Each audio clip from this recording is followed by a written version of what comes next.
성령 강림주일을 여러분들에게 주보를 통해서 말씀을 드렸습니다. 성령 강림주일은 쉽게 말하면 성령님께서 임하신 날입니다. 성령님께서 임하신다는 것은 우리에게 이제 영원토록 함께 하시는 성령님께서 우리와 함께 있다는 그 시작을 의미합니다. 그래서 많은 분들은 이 성령 강림주일을 교회의 창립일이다라고도 말씀을 하는 분들도 있습니다. 교회가 생길 수 있었던 근원은 성령님께서 임하였기 때문에 가능한 것이다라고 얘기합니다. 본문도 1절은 이렇게 시작합니다. 오순절날이 이미 이르매 그들이 다 같이 한 곳에 모입니다. 그들이 한 곳에 모인 이유는 다른 데 있는 것이 아니라 1장 4절 말씀에 보면 예수님께서 이런 말씀을 하셨습니다. 사도와 함께 모이사 그들에게 분부하여 이르시되 예루살렘을 떠나지 말고 내게서 들은 바 아버지께서 약속하신 것을 기다리라 라고 예수님이 말씀하셨어요.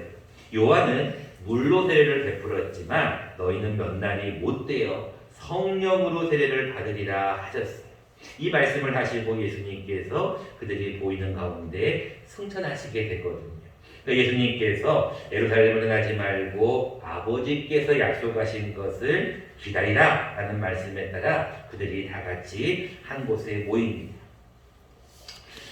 보통 우리가 마가의 다락방이라고 얘기하고 120문도가 모였다는 것으로 우리가 많이 알고 있는데, 자, 그들이 한 곳에 다 같이 모였을 때 놀라운 일이 벌어져요. 어떤 놀라운 일이 벌어지냐면 2절 말씀에 호련히 하늘로부터 급하고 강한 바람 같은 소리가 있어요. 그리고 그들이 앉은 온 집에 가득해요. 여러분들 하나님의 영광이 임할 때 보통 가장 큰 경우가 주로 소리를 통해서 많이 들려져요. 여러분들도 하나님의 소리에 좀 잘 들으셔야 돼요. 하나님의 음성을 듣기 위해서 바람 가운데, 지진 가운데, 또 불 가운데 이렇게 하나님의 음성이 들리는 것이 아니라 조용한 가운데 세미한 음성이 들리기도 하거든요.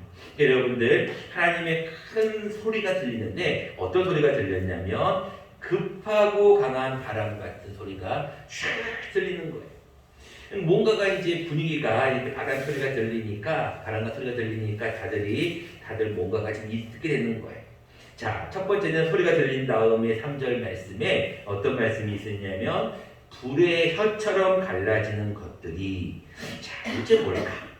불의 혀처럼 갈라지는 것들이 무엇인지는 모르지만 그것이 그들에게 보입니다. 처음에는 소리가 들리고 두 번째는 보였어요. 그들이 무엇을 보았느냐? 아직은 자세하게 불의 혀처럼 갈라지는 게 무엇인지는 모르지만 그들에게 하나씩 임하였어요.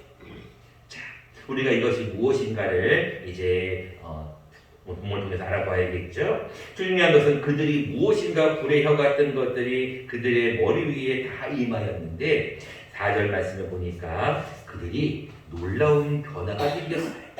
어떤 변화가 생겼냐면 성령의 충만함은 그들이 아직은 알 수는 없고, 중요한 것은 그들이 각각 다른 언어들로 말하기를 시작했어요. 자, 무엇인가 갑자기 소리가 급하고 강한 바람 같은 소리가 임하게 되고, 그리고 무엇인가가 딱 불의 혀 같은 것들이 그들에게 보였는데 무엇인지는 알 수는 없는데 그것들이 임하니까 갑자기 그들이 이상한 말을 시작하는 거예요. 여러분들이 이제 이것을 놓고 이제 오순절 파라든지 특별히 이 순복음 계통 쪽에서는 이것이 바로 방언이다 라고 얘기하면서 방언의 중요성을 얘기하는 것이 되는데, 물론 방언은 맞습니다. 그런데 여기서 말하는 각각 다른 언어들이라는 것은 고린도전서 14장에 나와 있는 방언과는 달라요. 여기서 말하는 이 다른 언어라는 것은 쉽게 말하면은 방언은 방언인데 알아들을 수 있는 외국어를 의미하는 거예요. 우리가 보통 방언 기도한다 그러면은 사람들이 좀 알아듣지 못하는 어떤 말들로 막 기도하는 어떤 그 반복적이고 어떤 좀 이렇게 좀 급한 어떤 기도라고 생각하는데, 우리가 여기서 말하는 이 방언은 다른 언어들이라는 것은 그 뜻이 아니고 모두가 다 알아들을 수 있는 외국어라는 것을 기억하셔야 됩니다. 근데 그 이유가 뒤에 나옵니다. 그때 경건한 유대인들이 천하 각국으로부터 다 와서 예루살렘에 머물러 있었어요. 근데 예루살렘에 머물러 있을 때 이 소리가 막 나는 거예요. 어떤 사람은 영어로, 어떤 사람은 불어로, 어떤 사람은 우리 또 한글말로 이렇게 막 얘기를 하니까 각 무리가 각각의 자기의 방언으로 제자들이 말하는 것을 보고 소동하게 됩니다. 자, 왜 소동을 하였느냐? 7절 말씀에 이렇게 얘기를 해요. 다 놀라 신기하게 여겨 이르되 보라, 이 말하는 사람들이 다 갈릴리 사람이 아니냐? 이렇게 얘기하는 거예요. 무슨 얘기? 갈릴리, 이스라엘의 갈릴리 조그마한 시골에 있는 갈릴리 사람들이 어떻게 우리가 쓰는 말을 쓸 수가 있느냐? 8절 말씀입니다. 우리 각 사람이 난 곳, 즉 자기들이 태어난 곳 방언으로 듣게 되는 것이 어떻게 됨이냐라고 얘기하는 거예요. 그러니까 우리가 생각하는 어떤 보통 얘기하는 방언 기도와는 조금 다른 외국어라고 여러분들이 생각하시면 좋습니다. 그 지역들이 9절과 10절에 자세하게 기록이 되어 있습니다. 자, 이것은 이제 여러분들이 이제 넘어갈 문제고 11절에 그들이 어떤 언어로 무슨 내용을 얘기했는지가 11절에 기록이 돼요. 자, 무슨 말을 했냐? 후반절입니다. 우리가 다 우리의 각 언어로 무슨 얘기를 했냐면 보니까 하나님의 큰 일을 말하고 있어요. 자, 각각 다른 외국어로 그들의 말을 알아들을 수 있는 외국어로 막 말을 하는데 그 내용이 무슨 내용이냐? 11절에 보니까 각 언어로 하나님의 큰 일을 갑자기 말하고 있어요. 그러니까 이들의 반응을, 이들의 어떤 이야기하는 걸 보고 나서 두 가지 반응이 나와요. 첫 번째는 12절에 보니까 다 놀라고 당황해요. 왜요? 아니 어떻게 갈릴리 사람들이 또 한 언어가 아니고 각양의 언어들을 말할 수가 있느냐? 각양의 언어들을 얘기할 수 있느냐? 그러면서 다 놀라는 게 첫 번째 반응이고 또 어떤 이들은 이런 반응을 보입니다. 13절에 조롱하여 이르되 그들이 새 술에 취하였다 라고도 얘기하는 거예요. 자, 놀라서 당황하는 무리와 더불어서 조롱하는 무리까지 생겨요. 그러자 드디어 베드로가 설교를 딱 시작합니다. 자, 베드로가 열한 사도와 함께 서서 소리를 높여서 이릅니다. 유대인들과 예루살렘에 사는 모든 사람들아 내 말에 귀를 기울이라 라고 하면서 베드로의 설교가 시작이 돼요. 자, 15절에 때가 제3시니 삼시라는 것은 오전 9시를 의미합니다. 오전 9시부터 사람들이 술을 먹고 취한 것이 아니다 라고 하면서 16절에 나와 있는 선지자 요엘을 이 말씀을 인용합니다. 여러분들 잘 아는 말씀입니다. 자녀들은 예언할 것이요 젊은이들은 환상을 보고 늙은이들은 꿈을 꾸리라. 내가 내 영을 남종과 여종에게 부어주겠다. 저는 처음에 이 말씀을 받고 나서 요엘을 한번 찾아봤어요. 요엘서를 찾아봐서 도대체 이 말세에 내가 내 영을 부어진다는 게 도대체 언제를 의미할까? 조금 이 요엘서는 어떤 메뚜기 재앙에 대한 어떤 그 부분을 주로 강조하는데 저는 조금 이해가 안 갔던 것은 이거예요. 어떻게 자녀들이 예언을 할 수 있을까? 여러분 아직 어린 자녀가 어떻게 앞날을 예언할 수가 있을까요? 젊은이들이 환상을 본다? 어떻게 젊은이들이 환상을 보지? 무엇인가가 좀 연륜이 좀 쌓였고 무엇인가 좀 경험이 있는 분들이 환상을 볼 수 있는데 어떻게 젊은이들이 환상을 보지? 또 늙은이들은 꿈을 꾼다라고 얘기하는데 연세가 드신 분들이 꿈을 꾼다는 이 꿈이 그냥 어떤 뭐 좀 잠이 좀 없어져서 그냥 어떤 꾸는 어떤 그런 꿈인가라고도 생각을 해봤어요. 그래서 이 도대체 자녀와 젊은이와 이 연세 드신 분들이 의미가 무엇일까가 처음에는 조금 이해가 안 됐어요. 그런데 이제 이 의미는 간단하게 말하면 이겁니다. 하나님의 계시를 하나님의 영이 부어지면 다 하게 된다는 거예요. 여러분 자녀들이요 어떤 환상을 본다는 것은 자녀들이 예언을 한다는 것은 어떤 앞날에 대한 것을 자녀들이 어떤 볼 수가 있는 거예요. 여러분 그것은 자신의 능력이 아니죠. 하나님께서 영을 부어주시면 자녀들이 충분히 예언을 할 수가 있어요. 여러분들 특별히 어린 자녀들을 여러분들 너무 어리다고 무시하면 안 됩니다. 하나님의 영이 임하게 되면 전혀 생각하지 못한 상황에서 자녀들이 예언을 할 수 있고, 젊은이들이 환상을 본다는 것은 비전을 의미해. 비전. 젊은이들이 앞으로에 대한 비전, 환상에 대한 것을 성령이 임하게 되면 볼 수가 있대요. 그리고 연세가 드신 분들도 역시 꿈을 꿀 수가 있어요. 아이고, 다 살았는데 뭔 꿈이야? 그런데 여러분, 꿈을 꾼다는 것은 하나님의 영이 임하게 되면 이분들도 역시 새로운 꿈을 그러니까 전혀 우리가 생각하는 이성과는 다른 부분이 임하게 된다는 거예요. 그러면서 내가 내 영을 남종과 여종에게 또 부어주는데, 여러분, 종이 어떻게 예언을 할 수 있어요?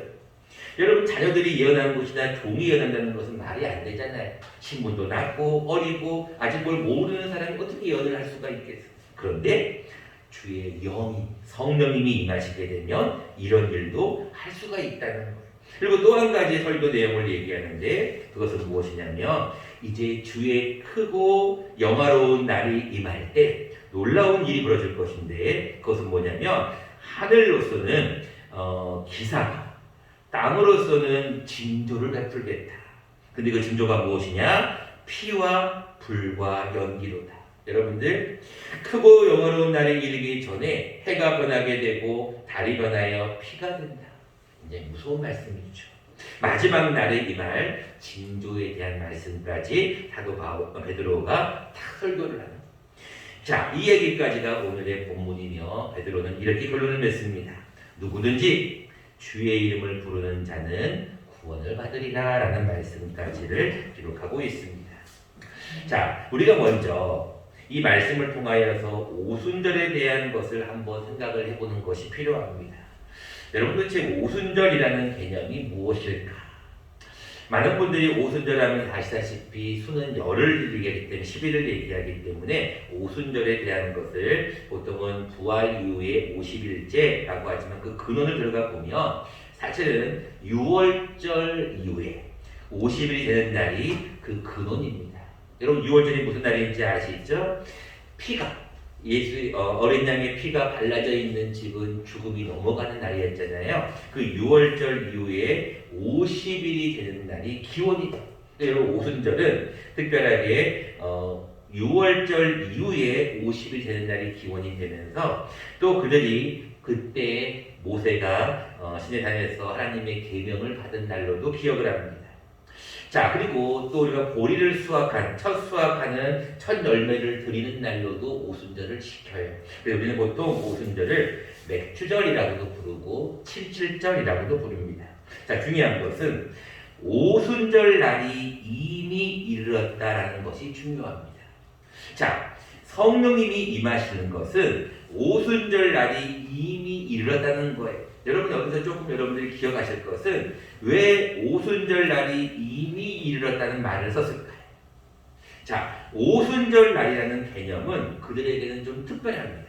어떤 특별함이 있느냐면, 이제 예수님께서 떠나시면서 이제 곧 내가 너희에게 약속한 것을 보낼 것인데, 그 날이 언제일 날지는 알 수가 없는 거예요. 그런데 그들이 기다리고 있었어요. 기다리고 있는데 오순절 날이 임하게 되자 갑자기 한 곳에 모였을 때 놀라운 역사가 일어납니다.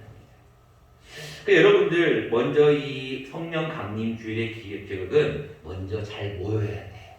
잘 모이다 보면 하나님께서 어느 날 호련히 갑자기 하늘로부터 급하고 강한 바람 같은 소리와 더불어서 성령님을 보내실 수가 있어요.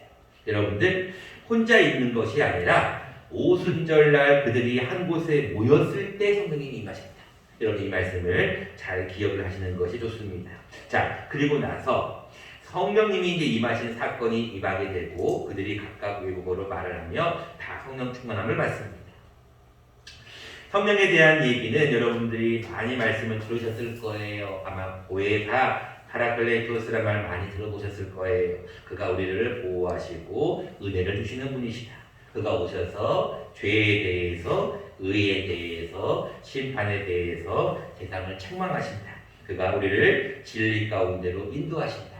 그가 모든 것을 말하지 않고 들은 것을 말하며 주님의 영광을 나타낸다와 같은 여러 가지 성령에 대한 말씀들은 기록이 되어 있습니다. 자, 오늘은 성령에 대한 말씀보다도 우리가 오늘 4절 말씀에 나와 있듯이 그들이 다 성령의 충만함을 받고 성령의 충만함을 받기 위해서 어떻게 해야 할 것인가를 우리가 함께 오늘 말씀을 나누려고 합니다. 첫 번째입니다. 우리가 성령의 충만함을 받으려면 우리는 첫 번째로 성령을 받아야 돼요. 자, 성령을 받지 아니하고 성령 충만을 받을 수가 없잖아요. 자, 그 의미에서 여러분들에게 한번 질문을 한번 해볼까요? 자, 여러분들은 지금 오순절날 제자들이 모여서 성령을 받았는데 성령이 그들에게 각각에게 임하였는데 여러분들은 성령을 받으셨나요? 여러분들에게 정확하게 이것은 의미를 가져야 됩니다. 왜냐하면 성령의 충만함을 받으려면 여러분들이 먼저 성령이 나에게 임하였는지를 확인을 해야 돼요. 그럼 여러분들 오늘 본문에 나와 있듯이 다 모여 있어요. 오늘 같이 이렇게 모여 있습니다. 그리고 갑자기 여러분들 급하고 강한 바람 같은 소리가 혹시 들은 적이 있으신가요? 3절 말씀에 여러분들 갑자기 불의처럼 갈라지는 것들이 그들에게 보인 여러분들 불의와 같은 어떤 그런 것들을 본 적이 있나요? 여러분들이 지금 소리와 불의처럼 갈라지는 것들을 본 적이 없고 그 다음에 각 사람 위에 하나씩 임하여 있는 것을 여러분들이 경험한 적이 있나요? 어떠세요? 그러면 나는 성령님이 임한 게 아닌가? 나는 성령님께서 나에게 임한 것이 아니네라고 여러분들이 생각할 수가 있잖아요.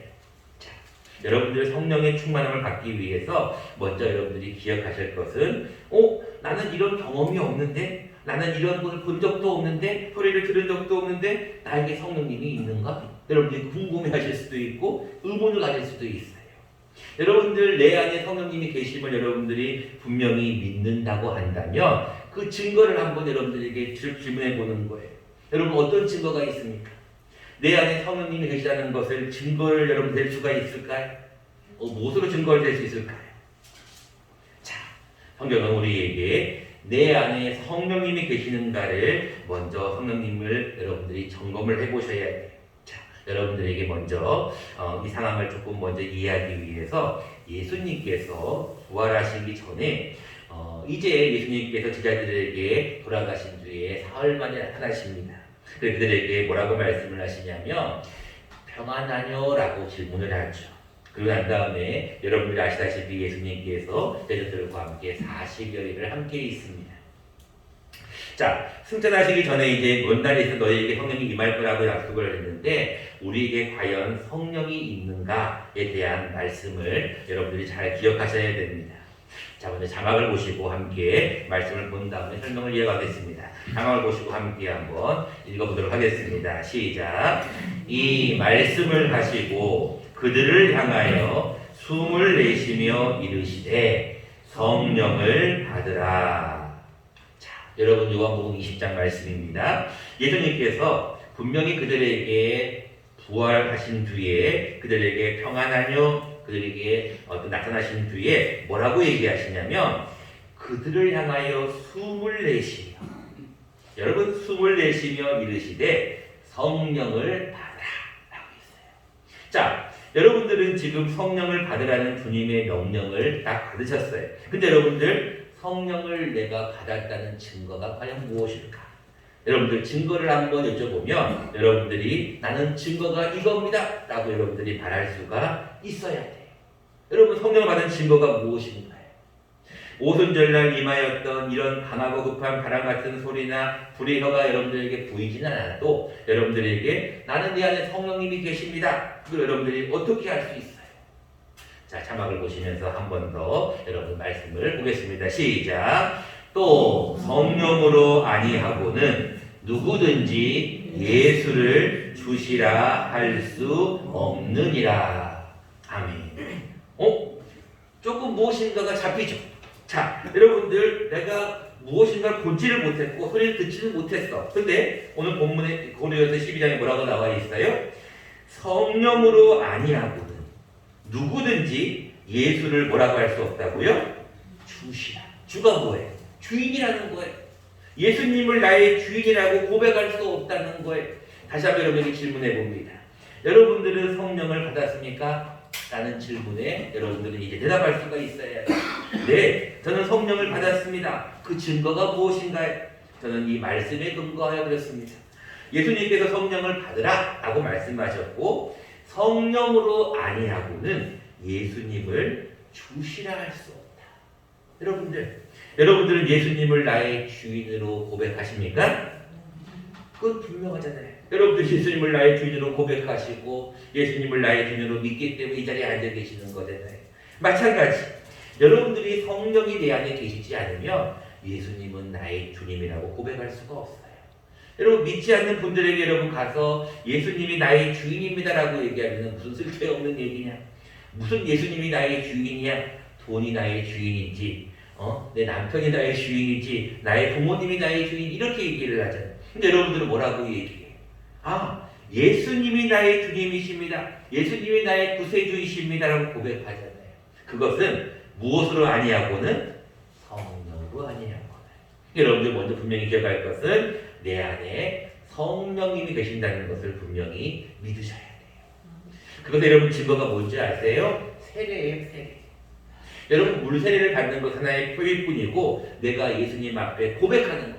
예수님, 나 예수님을 믿고 싶어요. 예수님이 이제 나의 주님이 되어주세요라고 믿기로 다짐하는 순간 성령님은 임하셔요. 여러분들 고백에 그런 의미가 있는 거예요. 굉장히 중요한 거죠. 두 번째입니다. 이제 성령을 받았어요. 우리는 예수님이 내 안에 계심을 믿고 우리가 고백을 통하여서 예수님이 내 안에 계신, 성령님이 내 안에 계심을 우리가 믿어요. 네, 중요한 것입니다. 우리가 이제 성령을 받았어요. 그제 성령 충만함을 얻으려면 무엇을 해야 될 것인가? 우리는 다들 예수 그리스도의 복음을 전해야 됩니다. 자, 11절 말씀을 다시 한번 보시기 바랍니다. 그레데인과 아라비아인들이라 우리가 다 우리의 각 언어로 무엇을 말한다고요? 하나님의 큰 일을 말함을 듣는도다. 자, 그들이 각각 그들의 외국어로 무엇을 얘기했다고요? 하나님의 큰 일을 말했어요. 여러분, 이게 무엇일까요? 하나님의 큰 일이 무엇일까요? 복음을 증거하는 거예요. 복음이 무엇이니까? 예수 그리스도이니까. 여러분들이 예수 그리스도를 증거하게 되면, 복음을 증거하게 되면 성령 충만해집니다. 여러분들 많은 분들이 그런 얘기를 해요. 내가 성령이 충만하면 나도 모르게 복음을 증거하고 싶어져요. 안 믿는 사람들에게 복음을 증거하고 싶어져요. 안 믿는 분들에게 예수 그리스도를 전하고 싶어요. 왜? 이 좋은 천국을, 이 좋은 복음을 당신도 알기를 원하니까. 그래서 우리는 복음을 증거할 수가 있는 것이죠. 우리가 오랫동안 3달 이상 동안 그동안 기도하고 준비해 왔습니다. 그래서 오늘 성령 강림 주일에 우리가 총동원 전도 주일로 하나님 앞에 날짜를 정하였습니다. 여러분들도 아마 늘 이런 행사나 어떤 기일을 정하게 되면 늘 부담이 되는 거 알고 있습니다. 저 역시도 부담이 됩니다. 그 이유는 우리가 어떤 일을 하였을 때 그 일이 잘 이루어졌을 때는 하나님 앞에 감사하고 영광을 돌립니다. 그러나 우리가 하나님 앞에 어떤 일을 당하였을 때 그거를 못했어. 그거 굉장히 부담되는 거예요. 제가 여러분들에게 가끔씩 토요일날 전화를 드리거나 여러분들과 통화를 할 때 이제 어떤 분들은 즐겁게 기쁘게 받아주시는 분도 있지만 어떤 분들은 좀 부담감을 느끼시는 분도 있어요. 왜? 또 목회에다가 연락하는 건 당연한 단순한 거잖아요. 교회 나오시라고, 뭐 별일 없느냐고, 기도해 주겠다는 그런 거잖아요. 근데 그것이 뭐 그냥 좋은 의미로 받으려면 좋지만 부담감이 될 수도 있어요. 이런 행사도 마찬가지입니다. 저도 전에 자자를 놓고 하나님 앞에 준비하고 기도하였습니다. 그리고 그들을 찾아가서 함께 대화하고 함께 대화를 나누었습니다. 저는 제가 전도한 대상자를 위해서 공개적으로 얘기를 합니다. 왜냐하면 저도 역시 여러분들과 같이 기도하였기 때문에 그렇습니다. 하나님은 하나님의 방법을 사용하시는데 하나님의 방법을 이렇게 사용하십니다. 하나님은 하나님이 정한 때가 있는 거고 사람이 정한 때가 있는데 아직 그 때가 이르지 않을 때는 하나님이 일을 이루시지 않아요. 제가 전도를 하려고 했던 그 가정에 갔더니 일단은 그분은 교회를 나오시겠다고 이야기를 했습니다. 그런데 유천교회는 나오고 싶지 않다고 얘기를 하더라고요. 그 이유는 조금 거리가 있기 때문이라는 것입니다. 그리고 그들의 마음속에 바로 옆에 있는 교회를 나가겠다고 약속을 했어요. 하나님 앞에 감사했습니다. 왜? 하나님께서 그의 영혼을 이제 때가 되어서 교회로 보내시겠다. 그런데 그가 이렇게 얘기를 하는 거예요. 조금 코로나가 지난 뒤에 잠잠해지면 나갈게요 라고 얘기를 하는 거예요. 제가 그 얘기를 들으면서 이런 생각이 들었습니다. 정말로 코로나가 잠잠해졌을 때 그가 교회를 나갈까? 물론 하나님의 뜻이고 하나님의 계획이니까 저는 알 수가 없습니다. 그런데 이런 고백이 들었어요. 이런 생각이 들었어요. 하나님께서 하나님의 때가 되면 그의 영혼을 보내시겠구나. 근데 그때는 우리가 아무도 알 수 없는 거예요. 만약에 그 영혼이 우리 교회에 나올 수도 있고 근처에 있는 교회를 나갈 수도 있고 교회를 안 나갈 수도 있어요. 그때는 우리가 알 수가 없어요. 사람이 아무리 많은 것을 계획할지라도 그 걸음을 인도하시는 분은 하나님이시기 때문에. 근데 중요한 것은 뭐냐? 그가 언제 나올는지 안 나올는지 알 수가 없어요. 여러분들도 마찬가지. 옆에 있는 여러분 게시판에 붙어있는 영혼을 위해서 노력하셨을 거예요. 그리고 힘썼을 겁니다. 저는 그것을 보지 않아도 느껴집니다. 그런데 안 돼요. 잘. 그 이유는 간단합니다. 하나님의 때가 안 되기 때문에 그래요. 하나님의 때가 되면 싫어도 나오게 됩니다. 하나님의 때가 되면 하나님께서 보내십니다. 나는 그것을 믿기 때문에 하나님 앞에 실망하지 않습니다. 그리고 부담감을 그렇게 많이 느끼지도 않습니다. 몇 명이 나올까? 과연 그 생각보다 하나님의 때가 되어서 과연 그 때가 맞는 영혼이 몇 명일까를 저는 고민을 했습니다. 그때 하나님이 저에게 주시는 말씀은 여러분들이 잘 아는 말씀 사도행전 1장 8절 말씀입니다. 우리 같이 한번 바로 앞이니까 같이 한번 읽어보도록 하겠습니다. 시작. 오직 성령이 너희에게 임하시면 너희가 권능을 받고 예루살렘과 온 유대와 사마리아와 땅끝까지 이르러 내 증인이 되리라 하시니라. 아멘. 여러분 얼마나 귀한 말씀인지 모르고 여러분들 많은 분들이 외우실 거예요. 자, 성령이 여러분들에게 임한 증거를 제가 여기 분명히 말씀을 드렸죠. 여러분들이 고백이에요. 예수님은 나의 주님이십니다. 고백을 했어요. 두 번째, 성령이 너희에게 임하시면 너희에게 뭘 준다고요? 권능을 준대요. 능력을 준다는 거예요. 다이너마이트를 준다는 거예요. 너희가 권능을 받는 거예요. 여러분들 권능이 있습니까? 없습니까? 여러분들은 권능이 있어요. 누구 때문에? 예수 때문에. 우리는 예수님이라는 이름이 있어요. 예수라는 권능이 있어요. 중요한 것은 이 권능을 받게 되면 무엇을 하게 되냐면 예루살렘, 온 유대, 사마리아와 땅끝까지 이르러 뭐가 된다고요? 내 증인이 된대요. 성령 충만함을 받으려면 여러분들이 증인이 되면 돼요. 복음을 증거하면 돼요. 때를 얻든지 못 얻든지 복음을 증거하는 증거가 여러분들의 일이지 그 결과는 우리의 역할이 아니라는 거예요. 여러분들 늘 고백하고 있잖아요. 성공적인 전도는 성령의 능력이에요. 내 능력이 아니에요. 내 계획이 아니에요. 내가 이 사람을 전도해야지, 언제까지 데리고 와야지. 이것은 우리의 계획이고 우리의 시간이라는 거예요. 근데 중요한 것은 누구의 시간이 필요해요? 하나님의 시간이 필요해요. 하나님의 뜻이 필요한 거예요. 여러분 그때가 되면 언젠가는 나오게 됩니다. 그때를 위해서 여러분들은 뭐를 해야 돼요? 열심히 물을 줘야 돼요. 열심히 씨를 뿌려야 돼요. 여러분 그때와 그 시는 우리가 아무도 알 수가 없습니다. 중요한 것은 열심히 여러분들은 뭐만 하면 돼요? 증인의 역할만 감당하면 된다는 것입니다. 이제 말씀을 맺고자 합니다. 우리가 오늘 성령 강림 주일을 맞이하며 성령님은 우리에게 이렇게 임하십니다. 오직 성령이 너희에게 임하시면 너희가 권능을 받는다. 또 오늘 본문에 나와 있는 것처럼 급하고 강한 바람 같은 소리로도 임합니다.